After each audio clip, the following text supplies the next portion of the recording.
이준석 신당이든 조국 신당이든 그것이 어떤 당이든 신당 출연을 막기 위해서 거대 양당이 선거제도를 과거로 퇴행시키는 건 있을 수 없다. 내 모든 걸 걸고 막겠다. 며칠 전 이탄희 의원이 SNS에 올린 글입니다. 그러고 보니까 총선까지 이제 5개월 남짓 남았는데요. 어떤 제도로 선거를 치를지조차도 아직 결정이 되지 않았습니다. 위성정당이라는 꼼수만큼은 안 된다 해서 개편 논의를 시작한 건데 어찌어찌 하다 보니까 과거 선거제도로 돌아가자 이런 분위기가 지금 퍼지고 있다는 거예요. 이탄희 의원은 그건 절대로 안 된다. 이런 입장입니다.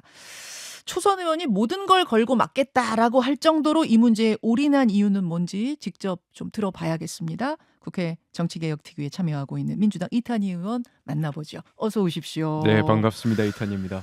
아니 5개월 후면은 우리가 국회의원을 뽑아야 되잖아요. 그렇습니다. 그렇죠. 네. 근데 어떤 제도로 뽑을지를 아직도 정하지 못했다는 게 좀 네. 기가 막혀요. 참 국민들께 죄송하고요. 지금 상황을 일단 말씀을 드리면 예. 우리가 지금까지 선거법 개혁에 대해서 이리저리 국민들께 드린 말씀들이 있었는데요. 일단 그건 전부 다 잊으셔라. 지금까지 나온 모든 얘기는 다 중장기 과제가 됐습니다. 아니 뭐 그리고 그동안 여러 의원들이 여러 개 아이디어를 낸 걸로 알아요. 대선거구제, 뭐 맞습니다. 중대선거구제 무슨 굉장한 다양한 표를 제가 봤는데 네, 그거 다 잊으셔라. 맞습니다. 네, 중대선거구 뭐 이런 이야기 다 중장기 검토 과제로 넘어갔고요. 지금은 내년 총선을 일단 현행 선거제도 기본적으로는 253개의 소선거구 지역구와 47개의 골목상권 비례대표 이렇게 하는 걸로 결정이 됐습니다. 예. 다만 최근에 국민의힘 쪽에서 민주당에 갑자기 이런 제안을 했어요. 어떤? 이 47석 골목상권 비례대표를 옛날 선거제도 2016년도 이렇게 촛불혁명 이전 제도로 돌아가서 과거 방식을 뽑자 이런 제안을 민주당에 덜컥 했는데 이걸 민주당이 받을 거냐 말 거냐 이 쟁점 딱 하나만 남아있는 상태입니다. 여러분 과거제도 기억나시죠? 네. 그러니까 지역구 의원, 우리 지역에 나온 의원 중에 한 명 찍고 네, 그다음에 비례정당, 비례대표는 정당 이름으로 하나를 찍고 맞습니다. 따로따로 가는 거잖아요. 네네. 근데 이렇게 하다 보니까 거대 양당이 이쪽도 먹고 저쪽도 먹는다. 그렇죠. 소수 정당은 설 자리 없으니 연동형을 해서 그러니까 몇 퍼센트 그 당이 몇 퍼센트를 받았어요. 근데 지역구에서 그걸 다 가져가 버렸어 의석을. 그러면은 비례는 못 가져가는 뭐 네. 이런 식으로 바꾼 게 준연동형이잖아요. 정확합니다. 그러니까 우리나라는 선거제도가 좀 특이해가지고요. 300개 의석 중에 절대 다수인 253개를 소선거구 그러니까 1등 아니면 2등만 당선되는 제도를 가지고 있습니다. 예. 그래서 국민들 선택권이 제한되고요.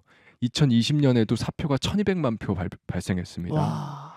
그러다 보니 47석 골목 상권만큼은 예. 거대 양당이 들어가지 말고 다양한 정당들이 득표율만큼 의석수를 가져가게 하자.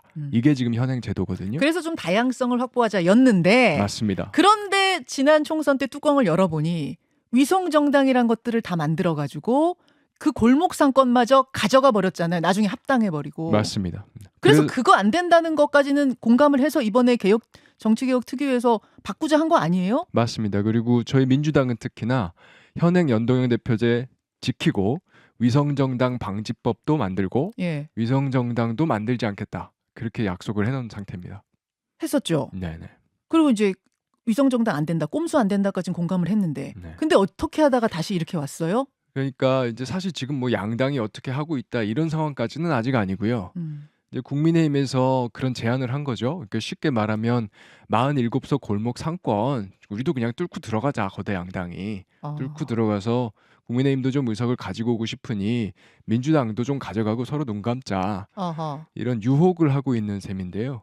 민주당에서 사실은 지도부는 원칙적인 입장을 원래 연동형 비례대표제 지키겠다고 이야기한 이유로 다른 이야기를 한 적은 없습니다만 공식적으로는 아무래도 일부 의원들이 정치인들이라는 게 국민들한테 약속한 것도 있지만 눈앞에 유혹에 또 약한 존재들 아니겠습니까? 그렇죠. 그래서 흔들리는 사람들이 좀 나오고 있는 상황 이렇게 말씀드리면 정확할 것 같습니다. 지금 이제 이탄희 의원은 굉장히 조심스럽게 말씀하셨습니다만 기자들의 취재 결과를 제가 들어보면 이래요. 그러니까 표면상으로는 말씀하신 것처럼 여야가 대립이에요. 원래대로 돌아가자. 지역구 한 명 찍고 비례대표 한 명 찍는 병립제로 돌아가자 하는 국민의힘과 아니다. 준연동형 비례제 유지하자라는 민주당이 겉으로 보기엔 대립하고 있는데 실제 분위기, 물밑 분위기는 그냥 이렇게 대치하다가 결국은 과거로 돌아갈 수밖에 없는 거 아니야? 병립형으로 가자는 뭐 의견 쪽으로 민주당 의원들 중에도 상당수가 마음속으로는 동의하고 있다. 이런 얘기가 들려요. 그래서 제가 절대로 그 규모가 더 이상 커지면 안 되겠다라는 생각이 들어서 제가 가지고 있는 모든 걸 걸고라도 막겠다라는 말씀을 드린 거기도 하고요. 그러나 다만 선거법은 전통적으로 의원들 다수의 생각보다는 지도부에 의해서 결정돼 왔습니다. 그래서 아, 저는 이 결정권을 가지고 있는 건 결국 민주당의 지도부입니다. 지도부에서 너무 오랫동안 침묵하는 건 안 좋다고 생각합니다. 음, 그러니까 지금 국민의힘에서 사탕 들고 계속 민주당 의원들 유혹하는 건데요. 어. 계속 사탕 먹으면서 아이들 비만 되는데 부모가 손 놓고 있으면 안 되는 거 아니겠습니까? 아니 그 사탕은 왜 사탕인 거예요? 민주당 의원들 중에는 왜 흔들리는 의원들이 생긴 거예요? 의석수죠, 뭐 결국은. 의석수 음, 몇 석 더 늘어날 수 있지 않느냐. 서로 가져가자. 음. 그리고 경쟁자들 차단할 수 있지 않냐. 이런 신당 논리가 동원되고 생기면 있습니다. 국민의힘이든 민주당이든 신당 생기면 의석수 빼앗기는 거 마찬가지 아니에요? 이제 이런 사탕이 지금 눈앞에 있다는 거군요. 그렇죠. 그런데 저는 감히 말씀드리지만 우리 국회에 있는 정당들이 신당을 차단하기 위해서 예. 그것이 어떤 정당이든 뭐 이준석 신당이든 조국 신당이든 어떤 정당이든 저는 국민의 선택권을 넓히는 것이라고 하면 나쁘지 않다고 생각하거든요. 음, 어차피 선택은 국민들이 하는 겁니다. 물론이죠. 그리고 국민들 선택을 받은 정당들만 22대 국회에 들어오는 거고요.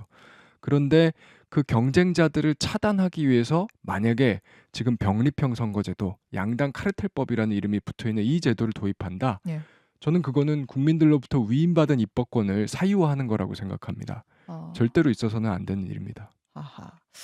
이런 질문이 들어와요. 조금 이제 기본적인 질문일 수도 네. 있는데, 아니, 왜 과거 병립형을 반대해요? 그거 굉장히 심플하고 음. 훨씬 이해하기 쉬운데, 되게 오랫동안 우리 그렇게 뽑아왔는데, 이탄희 의원은 왜 모든 걸 걸고 맞겠다고 해요? 무슨 폐해가 있길래요? 거대 양당제가 뭐 그렇게 나쁜데요? 라고 묻는다면? 자, 정치 개혁의 핵심적인 것부터 한번 다시 얘기해 보면 좋겠어요. 최근에 우리가 세수 59조 원 펑크 이 소식을 듣고 오늘 국민들께서 많이 놀라셨을 겁니다. 예. 그런데 이 세수 59조 원 어떻게 채우자 정치인들 토론하는 거 혹시 보신 적 있습니까? 제가 저는 못 본 것 같아요. 네, 없으실 겁니다. 음, 그뿐만이 아니죠. 지금 민생이 얼마나 어렵습니까? 음, 우리 이자 오르고 월세 오르고 그다음에 식비도 오르고 그런데 월급은 그대로고 회사는 사람 안 뽑고 그런데 이 민생을 어떻게 해결하자 정치인들이 토론하고 경쟁하지 않습니다. 정치가 싸움만 하지 일 잘하기 경쟁이 없습니다. 왜 그런가요? 이게 대한민국 정치의 최대 문제고요. 증오 정치, 혐오 정치라는 이름까지 붙었습니다. 맞아요.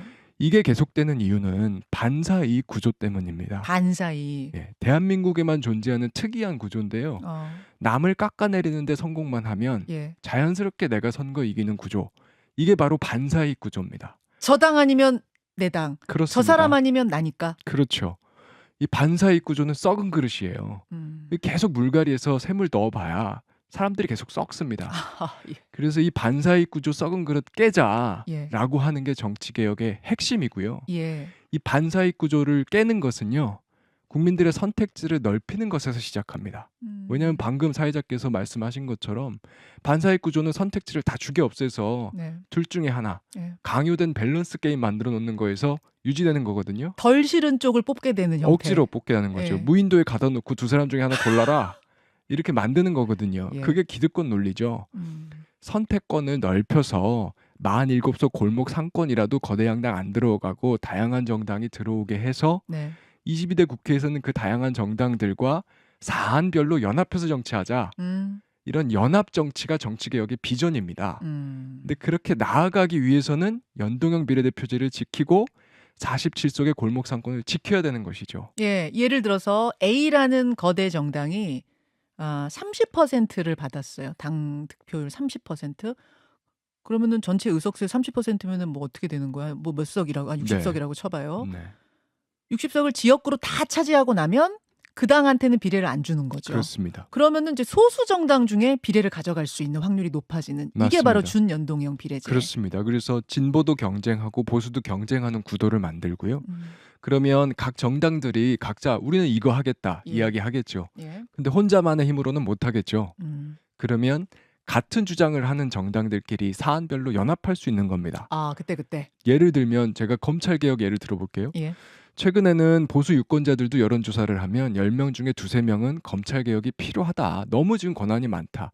수사하고 기소만은 좀 분리하자. 이런 의견들이 있습니다. 예. 만약에 이런 보수 유권자들을 대변할 수 있는 합리적인 보수 세력이 정당으로 22대 국회에 들어온다고 하면 저희 민주당은 그런 정당과 함께 검찰 개혁 법안 처리할 수 있습니다. 아, 야당, 거대 여당이 지금은 혼자도 할 수 있는 구조인데 그때가 되면 이게 되면 지금은 혼자 못 하고 있죠, 오히려. 왜냐하면 윤석열 대통령이 모든 걸 거부하니까요. 거부권 행사해 버리니까. 예. 소위 말하는 묻지마 거부권을 행사한 그런 구조. 또 반대로 민주당은 180석 가지고 독주한다는 독주 프레임 속에 걸려서 혐오 대상이 되는 구조에 지금 갇혀서 대한민국 정치에 올 수도 없고 또 한편으로는 무정부 상태 아닌 겁니까? 근데 이제 그걸 깨고 검찰 개혁이라고 하는 이런 사안들에 대해서 동의하는 세력들이 같이 추진을 하게 되면 사안을 추진하는 과정에서 국민들의 뜻도 더 잘 반영되고 그 법안 통과 후에도 후유증이 없죠. 지금 우리가 연초에 작년에 특히 보여드렸던 뭐 등자 하나 가지고 여야와 장관들이 이렇게 막 말싸움하는 이런 볼상스러운 모습을 국민들 앞에 더 이상 안 보여드려도 되는 거죠. 그게 이탄희 의원이 늘 주장하는 연합 정치입니까? 맞습니다. 그게 바로. 근데 이런 얘기하면 민주당에서는 싫어하지 않아요? 당원들도 아니 지금 민주당이 200석 얘기하고 있는 와중에 이탄희 의원은 뭐 이걸 나누자, 뭐 소수정당 골목상권 이거 무슨 얘기하는 겁니까? 이런 얘기 안 들으세요? 그런 얘기 하시는 분들도 없다고 하면 거짓말이겠지만요. 이게 민주당의 길 맞다. 민주당이 2020년에 180석 위성정당 만들어가지고 17석을 굳이 163석에 합당해서 거대한 당을 만드는 바람에 탈선했었다. 이제 민주당의 역사, 민주당의 전통적인 길로 돌아오자고 하는 당원들도 많습니다. 사실 설명을 해보면 연합정치가 원래 민주당의 길이었습니다. 김대중 대통령도 민주화를 위해서 김영삼 대통령과 연합했고요. IMF 극복하기 위해서 DJP 연합도 했습니다. 노무현 대통령은 호남 유권자들께서 연합의 손을 내밀어 주셔서 정권 재창출을 했습니다.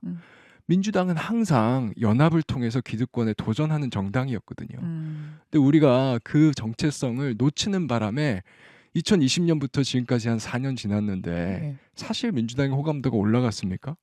민주당의 신뢰도가 올라갔나요? 그렇지 않지 않습니까? 그래서 지금도 윤석열 대통령 심판론이 이렇게 강해도 민주당 지지도가 안 오르는 이런 어려움에 처해 있는데 야, 이 얘기는 민주당 의원으로서는 굉장히 뼈아픈 얘기를 직접 하시네요. 그렇지만 정직한 이야기이기도 하고 이 질문을 피하고 다음 총선을 치를 수가 없죠. 그래서 이것들에 동의하는 우리 민주당에 깨어있는 정치의식을 가지고 있고 민주당의 기억을 가지고 있는 당원들이 훨씬 더 많고요. 그렇기 때문에 이번에는 민주당의 길로 가자. 민주당의 전통을 지키자라고 말씀하시는 분들 굉장히 많습니다. 그렇군요. 그럼에도 불구하고 선거는 현실이기 때문에 이렇게 대치하다가 결국 민주당도 좀 못 이기는 척 하면서 과거로 돌아가는 병립형으로 돌아가는 쪽에 손을 들지도 모르겠습니다. 일단 그 마지노선은 언제예요? 지금부터 한 달. 12월 12일까지 한 달이 이제 본격적인 국면입니다. 오늘 14일이니까 진짜 딱 한 달 남았네요. 만약 그렇게 되면 이탄희 의원은 모든 걸 걸고 막겠다고 하셨는데 어떻게 막으실 생각이세요? 뭐 지금도 이렇게 나와서 국민들께 말씀드리는 것도 한 종류겠지만 원내에서 의원들도 모아내고 지도부도 설득하고요. 하여튼 제가 할 수 있는 모든 일을 하겠습니다. 그리고 마지막에는 우리 지도부에서 결정을 할 건데 저는 지도부에서 당연히 약속을 지키는 결정을 할 거라고 믿습니다. 아까도 말씀드렸듯이 우리 민주당으로서는 지금 신뢰 회복이 다음 총선을 치르기 위해서 가장 필요한 첫 번째 전제 조건입니다. 여러 번 약속을 했어요. 연동형 비례대표제 지키겠다. 위성정당 방지법 하겠다. 위성정당 안 만들겠다. 저희 당대표께서도 대선 때 말씀하시고 대선 결과와 관계없이 하겠다. 민주당 의원들 전체가 의원총회 열어서 연대 보증까지 했습니다. 약속을 깨고 신뢰 회복을 이야기할 수 있겠습니까? 소탐 대실이죠. 그리고 계속 말씀드립니다만 저희 민주당의 전통과 역사가 있습니다. 김대중 노무현 정신을 계승한 정당이기 때문에요. 예. 여기서 정치개혁 약속 지키지 않고 양당 카르텔법 도입하기 위해서 국민의힘하고 손잡는다. 예. 속된 말로 여기까지 와서 막판에 똑같은 놈 된다. 아. 저는 그렇게 되면 정말 물 버리려다가 애 버리는 꼴이 될 수 있다고 생각합니다. 그런 길은 안 갈 거라고 믿습니다. 그렇게 하겠습니다, 저도. 뭐 모든 걸 걸겠다는 게 그럼 혹시 국회의원직까지도 건다는 의미입니까? 저는 문자 그대로입니다. 예. 알겠습니다. 굉장히 지금 비장한 각오로 이번 선거제만큼은 이렇게 돼서는 안 된다. 과거로 돌아가서는 안 된다. 이렇게 말씀하고 있습니다. 네. 이탄희 의원, 준연동형 비례제로 가되 위성정당이 나오지 않는 법까지 같이 맞습니다. 마련해서 가는 걸 지금 주장하고 계시는 거죠. 맞습니다. 여러분의 생각은 어떠십니까? 오늘 여기까지 이탄희 의원이 왜 모든 걸 직을 걸고 내가 맡겠다고 하는지에 대한 설명을 들어봤습니다. 이 의원님 한 달 정도 남았는데요. 상황을 봐서 또 한번 모실 수도 있겠네요. 언제든지 오겠습니다. 고맙습니다. 네. 김현정의 뉴스쇼는 시청자 여러분의 참여를 기다립니다. 구독과 좋아요, 댓글 잊지 않으셨죠? 알림 설정을 해두시면 평일 아침 7시 20분 실시간 라이브도 참여하실 수 있습니다.